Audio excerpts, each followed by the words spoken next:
আসসালামু আলাইকুম রহমতুল্লাহ। প্রিয় গাইস, আমরা আসলে আবার একটি ভিডিও নিয়ে আপনাদের মাঝে হাজির। আপনারা দেখতে পারছেন বিভিন্ন স্যাটেলাইটের মাধ্যমে যে প্রবল ঘূর্ণিঝড়, যে ঘূর্ণিঝড়ের নাম হলো রিমেল। রিমেলের তাণ্ডবে সারা দেশে থেকে মতন আমাদের গ্রামগঞ্জে ৩ নং সরবরাহ ইউনিয়নে সারাদিনই গুড়ি গুড়ি বৃষ্টি এবং দমকা হাওয়া এবং প্রচুর পরিমাণ তুফান হয়েছে। এবং এই তুফানে গ্রামের বিভিন্ন অঞ্চলে ক্ষতিগ্রস্ত হয়েছে এবং আমাদের যে গ্রামের যে দোকানপাট সকাল থেকেই ম্যাক্সিমামই ব্যবসায়ীরা বন্ধ রেখেছে। রাস্তাঘাটে মানুষ চলাচলে একেবারে কম ছিল।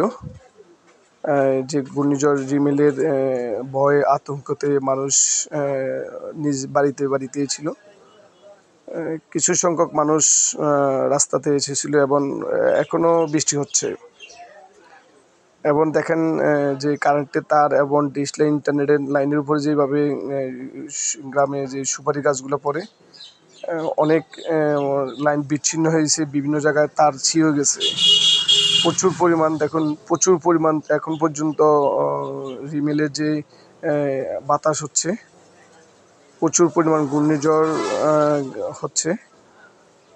আল্লাহ পাক রব্বুল আলামিন যেন এই ঘূর্ণিঝড় থেকে যেন আমাদেরকে সবাইকে, যেন সকল মুমিন মুসলিমকে যেন আল্লাহ রক্ষা করে। প্রচুর পরিমাণ তুফান হচ্ছে, তার মাঝেই আবার সকালবেলায়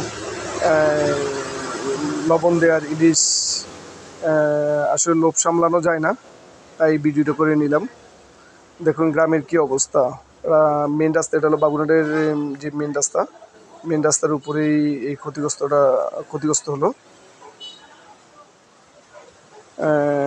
গ্রামের দিকে ঢুকাতে মানুষের বাড়ি রাস্তাগুলোর যে অবস্থা, প্রচুর পরিমাণ ক্ষতিগ্রস্ত হয়েছে রিমেলের যেই ঘূর্ণিঝড় তাণ্ডব।